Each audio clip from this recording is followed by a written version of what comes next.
comenzamos ya con la crítica de Los Miserables. Escuchamos a Herminio Trigo. Herminio, había reticencias para ir a ver la película y por otro lado también había cierta curiosidad. ¿Ha merecido la pena?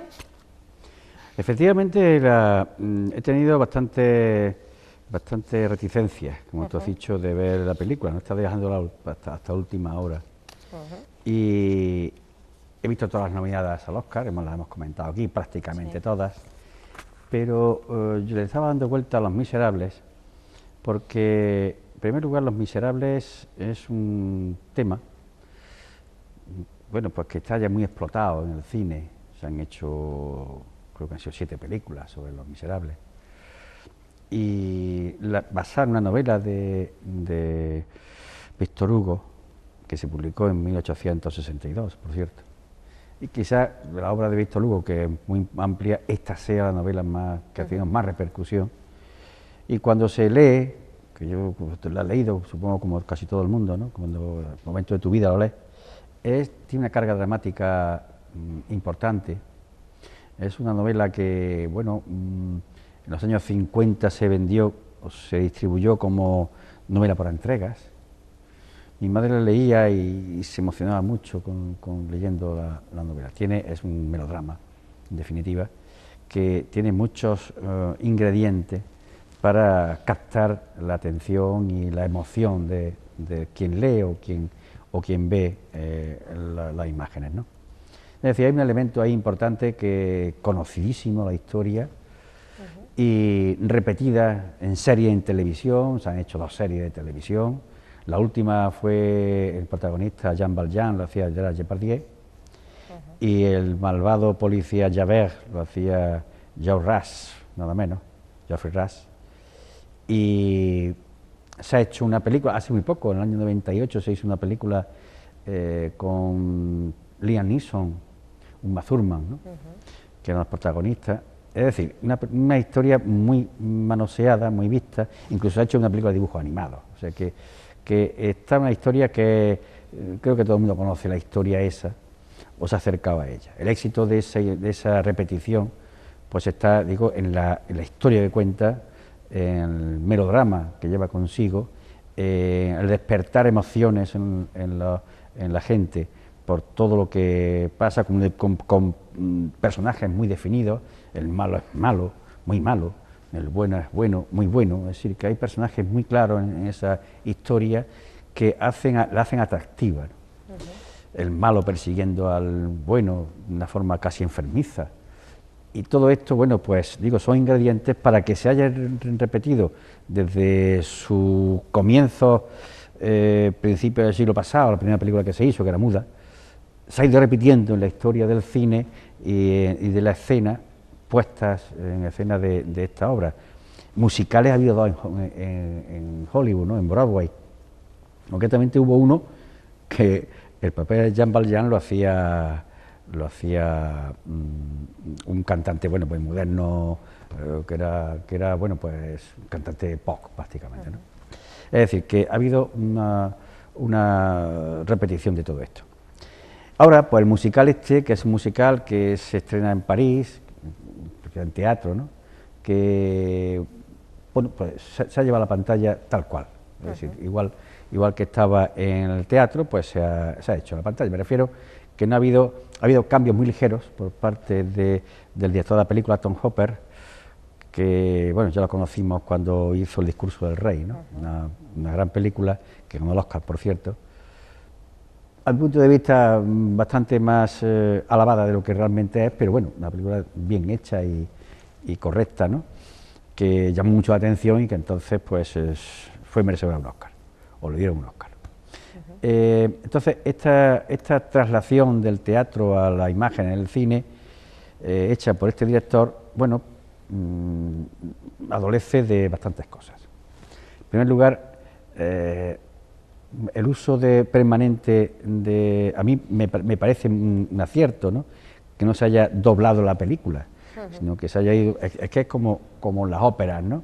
Es una ópera prácticamente. Sí, no se ha ido en postproducción, se han desgañitado, si se podría decir así, ¿no? Los actores, y se ha recogido ese audio, ¿no? Totalmente, o sea, yo creo que son 2 o 3 frases dichas en castellano, pero el resto de la película está subtitulada. Sí. Que me parece un acierto porque es que así deberían ser todas las películas. O sea porque lo importante de una película es cómo sale de fábrica, no después cómo se alinea en el doblaje, sino cómo sale de fábrica. Pero bueno, eso es otro debate. Digo, se lee mucho, sí, hay que leer mucho en la película. A mí no me estoy acostumbrado, me gusta además que sea así. Creo que eso está bien hecha esa versión. Hay momentos en la película importantes que el director pues los relata a trompicones. Es decir, una historia que se desarrolla en la tragedia, en el melodrama permanente prácticamente, con pocos secuencias o pocos ratos de lucidez, o sea, de tranquilidad y de relax y de bonomía, digamos. El resto, pues, la angustia de que se pasa siempre en la persecución del malvado Javert hacia el buenísimo Jean Valjean, ¿no? Y claro, esta historia, al ser cantada toda, pues naturalmente va a saltos, porque la cámara pierde mucho tiempo, digamos, que no es así, pero es propio del musical, en primeros planos. Desde mi punto de vista, abusa excesivamente de los primeros planos. Eso se le ha alabado y se le ha criticado a partes iguales. Yo se lo critico, porque es que bien está que un cantante, pues bueno, pues canta y no tiene otra cosa que hacer más que cantar, digamos, y que, bueno, pues se le pone la cámara delante y funciona. Pero aquí está contando una historia, entonces hay un contexto que al tú cerrar el plano se te pierde. Entonces, por ejemplo, hay secuencias donde está Anne Hathaway, por ejemplo, pues está en una situación en la calle donde lo que importa también es el contexto, es el ambiente sórdido donde está esa chica, pero a cortar el plano muchísimo, ese ambiente desaparece y solamente ves a ella pues sin pelo, mal maquillada, es decir, que la ves hecha un despojo humano, pero ¿por qué está ahí? Te lo está diciendo lo que hay alrededor, y eso lo oculta con la cámara. Entonces yo critico el que use de forma excesiva los primeros planos, ¿no? Eso por un lado. Entonces la película tiene un decalaje grande, es decir, está muy descompensada en muchas cosas, y naturalmente cuando quiero hacer aquí un inciso sobre lo que puede ser una ópera. Es decir, estamos ante una ópera, porque es todo cantado. Pero una ópera, la ópera es lo máximo que se puede hacer en teatro. Es decir, la ópera es lo máximo. Es decir, es donde se conjuga música, interpretación, orquesta, escenario, todo eso es una ópera. Entonces, las obras de ópera son muy difíciles de producir porque son muy costosas. Pero tú vas a ver una ópera y lo que prima de esa ópera es el cantante.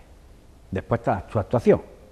Pero primero es que cante bien y después interprete, porque tiene que interpretar un papel de un personaje. Pero lo que importa es que cante bien y después, lo segundo digo, la interpretación. Pero si tú vas al teatro, o sea, vas al cine, en el cine, en los musicales se ha hecho al contrario. Se busca un buen actor, lo importante es que actúe bien y después que cante. Si canta bien, pues mira, qué alegría. Si no, que se defienda cantando, ¿no? Entonces vemos películas, hemos ido a cantar, este tipo hemos ido a cantar a Lee Marvin, a Clint Eastwood, en fin, hemos visto, ¿por qué? Porque se pedía actores, primero, se busca actores y después cantes, ¿no? Me estaba refiriendo, por ejemplo, a La leyenda de la ciudad sin nombre, por poner un ejemplo. Es decir, que eso es importante. Aquí, por ejemplo, los actores se defienden con el papel cantando, pero es una ópera. Es decir, que no es una película con canciones, donde la gente habla y de pronto salen cantando, que estamos acostumbrados a verlas, ¿no? Muchas veces. Y que muchas veces se dice que eso es musical. No, no es musical, es un falso musical. Musical no hay prácticamente diálogo hablado, todo es cantado. Entonces, esto obliga mucho, este sistema obliga mucho a los personajes a interpretar cantando. Y claro, si no cantas bien o no entonas bien, pues la cosa no funciona adecuadamente. Pero si encima la música tampoco te ayuda, pues peor todavía. Entonces esta película, donde yo recuerdo, por ejemplo, por poner una comparación, aunque sea odiosa. Un melodrama clásico de la historia del cine musical es West Side Story, por poner un ejemplo. Me remonto a ese esquema, no voy a ninguna obra moderna, sino voy a un clásico. Hablamos de uno de los grandes musicales oscarizados, además. Además, es un melodrama que tiene los mismos ingredientes que este: amor, persecución, lucha, tragedia. Todos esos ingredientes que tiene Los Miserables no tiene West Side Story. Pero todos nos acordamos de una canción de West Side Story. América, América, sí. Hay canciones diferenciadas. La música, tú, según qué ambiente había, la música a ti te recuerda. Entonces, tú conocemos perfectamente canciones y somos capaces de cantar canciones de esa película. En esta no es posible. Es decir, la música es un poco monocorde en todo el desarrollo de la película, 2 horas y media. Entonces, no hay cosas que destaquen.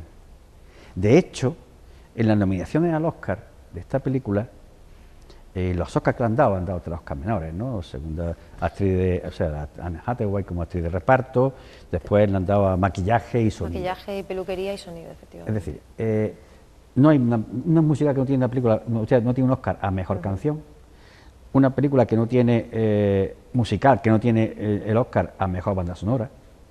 Dice mucho de eso. Entonces, es un elemento también que digo, hombre, que las nominaciones, ahora hablaremos, si te parece, de las nominaciones de esta. Sí, además podemos incluso, si quieres, Herminio, contextualizarlo, ¿no? Hablar de las grandes películas, de los grandes musicales oscarizados, como My Fair Lady, bueno, West Side Story, que lo hemos nombrado hace un momento, Sonrisas y Lágrimas, incluso el precedente más cercano, que son los 6 Oscar que se llevó consigo Chicago, ¿no? Sí, efectivamente, son referentes a los cuales acudir, ¿no?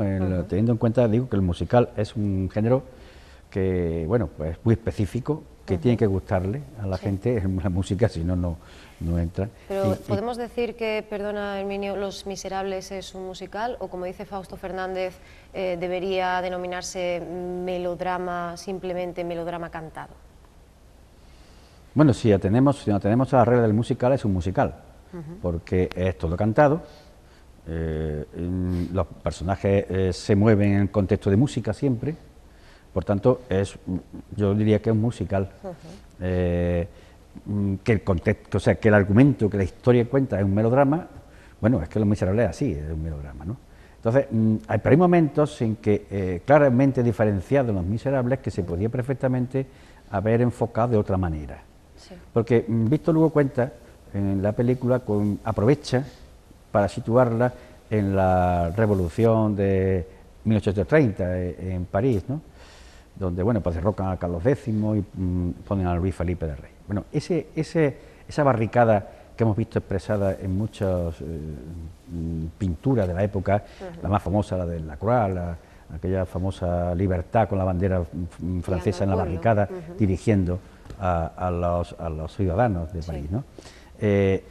Porque ese momento, o sea, de la cual se inspiró en ese momento, en la revuelta de París. Entonces, en la película también aparece esa barricada, aparecen los jóvenes, pero aparece con unos planos muy picados, una planificación muy picada, que bueno, pues te despista y te desconcierta. Es decir, la película no tiene, en definitiva, no tiene una estructura que te haga pensar que esa historia va a mejorar con la música, sino al contrario.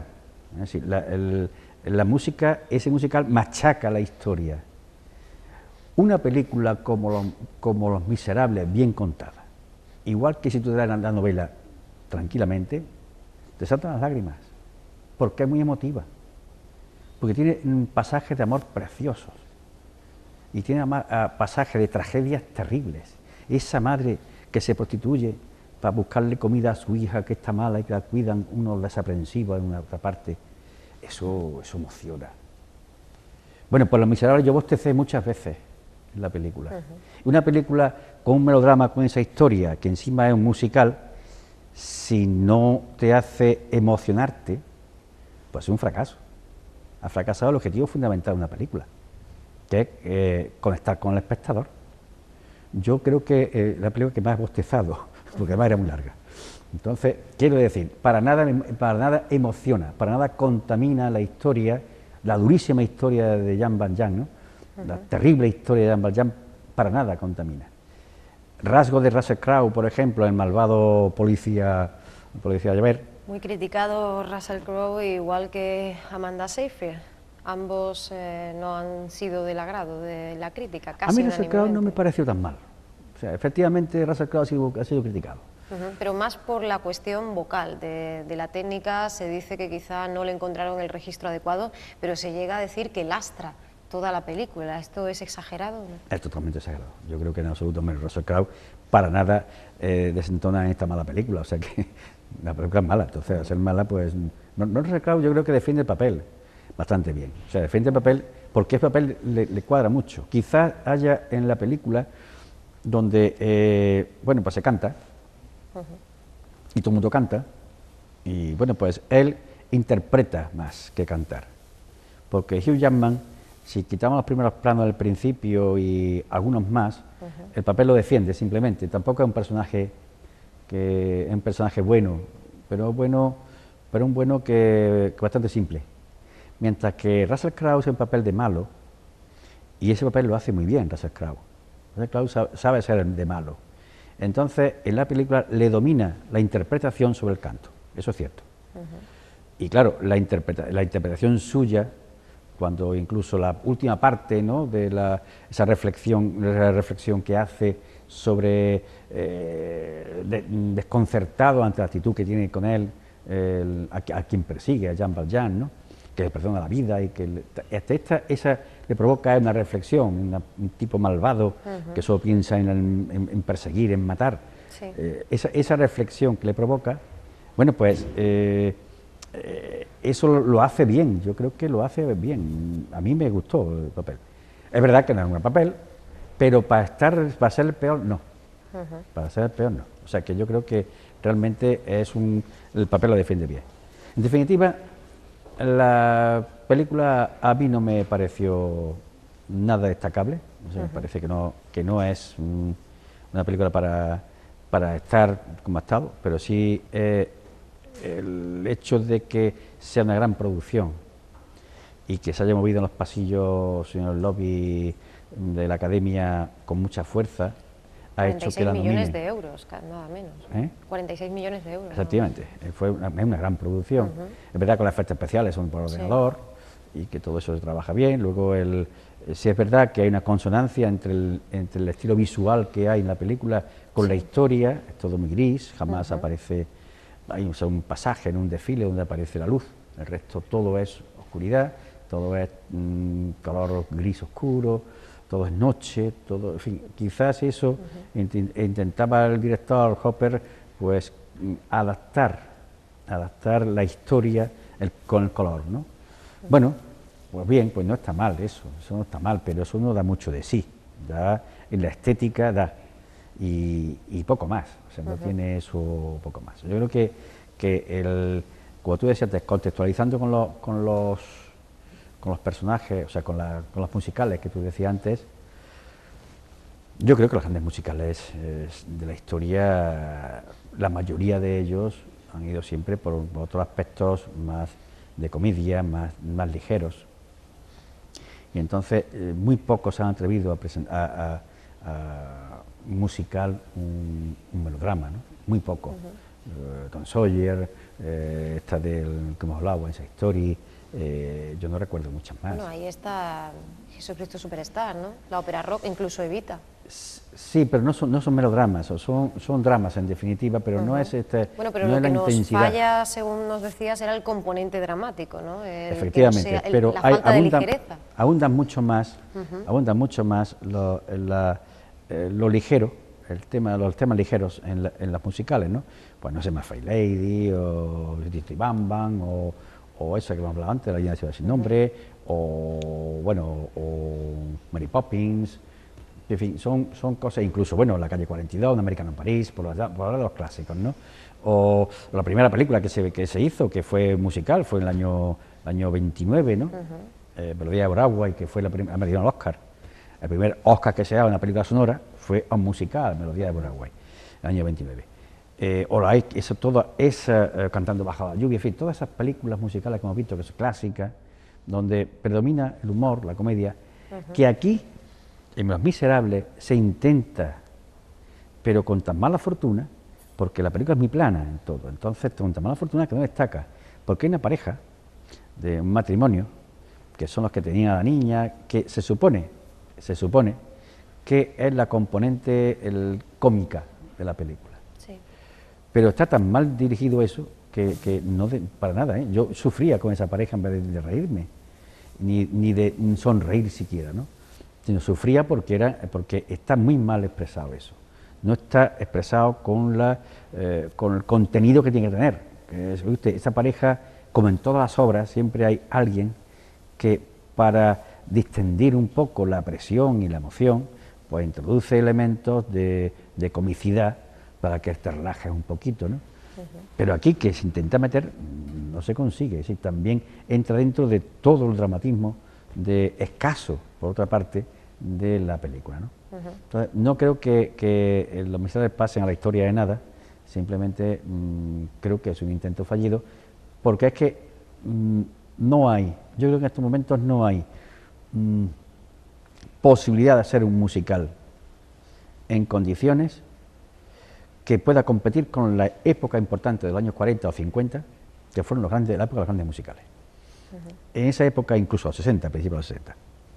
Entonces, esa época donde los musicales estaban hechos por gente, por genios de la música, pues Burt Berkeley, por ejemplo, o un Gene Kelly, o un Fred Astaire, o Ginger Rogers, ¿no?, que empezaron en los años 30, 40, ¿no?, empezaron con La Calle 42, todos los musicales del principio, no había más que Broadway, y de Broadway sacaban, pero eran los mismos que hacían los musicales de Broadway, los que escenificaban y que hacían la coreografía de las películas. Famosas, por ejemplo, yo recuerdo, de las últimas más famosas, All the Jazz, por ejemplo, Robert Wise.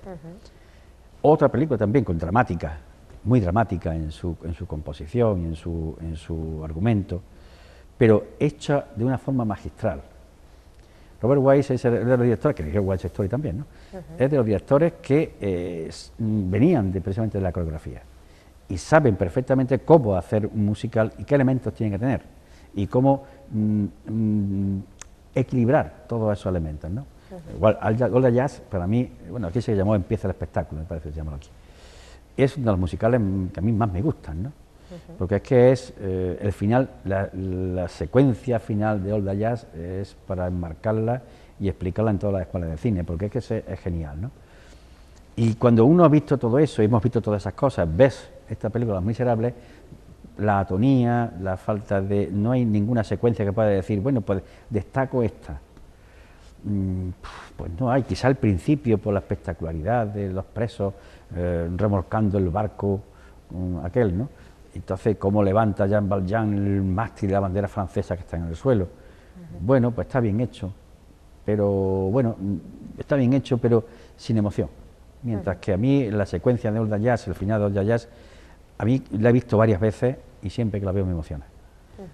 Y sé lo que pasa, me sé la letra, pero me emociona. O sea, está hecha con un equilibrio perfecto, ¿no? Esa maestría a la hora de montar un musical, que hace falta tenerlo, yo ahora mismo no veo que se pueda hacer. Entonces, por eso yo he rehuido Los Miserables de verla, por esos dos motivos. Una historia muy compleja ponerla en musical, y en segundo lugar porque es muy difícil hacer un musical hoy que tenga los ingredientes, o que supere o que equilibre los supuestos aquellos. Ha hablado de Chicago, se defiende. Para mí Chicago se defiende. No es un gran musical, para mí, si comparamos con aquello, pero por supuesto, comparado con Los Miserables, sí. Si comparamos con esta película, Chicago es un buen musical. Tú hablas de asepsia, hay otros críticos como Milito Torreiro que incluso habla de suicidio por el solo hecho de plantear un musical a partir de una obra tan densa a nivel narratológico, en concreto a nivel descriptivo, que además marca el paso del naturalismo al realismo crítico como Los Miserables, y esto nos lleva a un debate que siempre está ahí, aunque sea latente. Hay historias que no pueden trasladarse a la esfera del musical, ¿o se puede hacer un buen musical con casi cualquier trama? No, yo creo que los musicales tienen su propia estructura. Entonces, llevar una historia dramática, conocida, llevarla al musical se puede hacer, pero no es garantía para nada de éxito. Si una novela que ha triunfado y que es un bestseller, no es una garantía llevarla al cine y no es una garantía llevarla mucho menos al musical. El musical tiene sus ingredientes particulares, es decir, el musical tiene unos ingredientes que son genuinos y por tanto las películas que han funcionado siempre como buenos musicales son aquellos que se han concebido, historias que se han concebido como musical. Son historias propias de un musical. Las adaptaciones de otras historias que vienen hacia los musicales, hacia lo musical, no funcionan bien. Hay excepciones, pero no funcionan bien. Entonces, claro, sobre todo si la historia es tan compleja, tan densísima como esta de Los Miserables, es que hacer un musical de eso es complicado, ¿no? Muy complicado. Yo diría que es casi imposible que se pueda hacer. A mí me hace una osadía haber cogido esa historia y haberla convertido en musical. Se hace partiendo de que Los Miserables de por sí, la historia tiene un gran tirón entre la gente, conoce la historia. Entonces, la mayoría del público, tú hablas de Los Miserables, conoce la historia, la ha leído, sabe de ella, la ha visto serie en televisión, conoce de esa historia. Y una historia que es atrayente, atrae por eso que decíamos antes, ¿no? Por la emotividad que despierta los pasajes que está contando. Y claro, aprovechando el tirón de esos sentimientos para hacer un musical y venderte un musical con eso,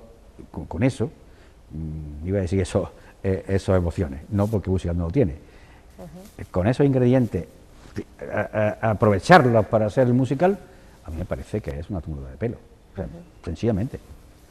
Pero es que eso no puede funcionar bien. Entonces, no funciona bien.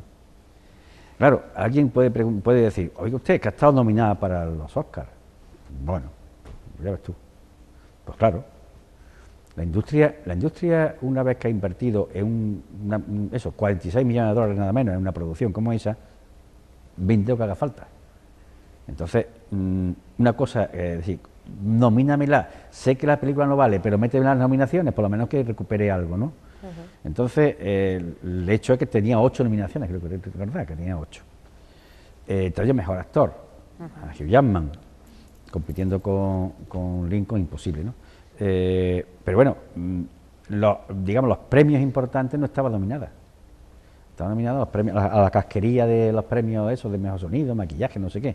Entonces, eso demuestra que el lobby industrial ha funcionado para que esté en la parrilla de salida de los Oscars, pero sabiendo que podía llegar hasta ahí nada más, y que ya llegar ahí, yo creo que le ha costado muchísimo a la productora meter a esa película en la parrilla de salida de los Oscars.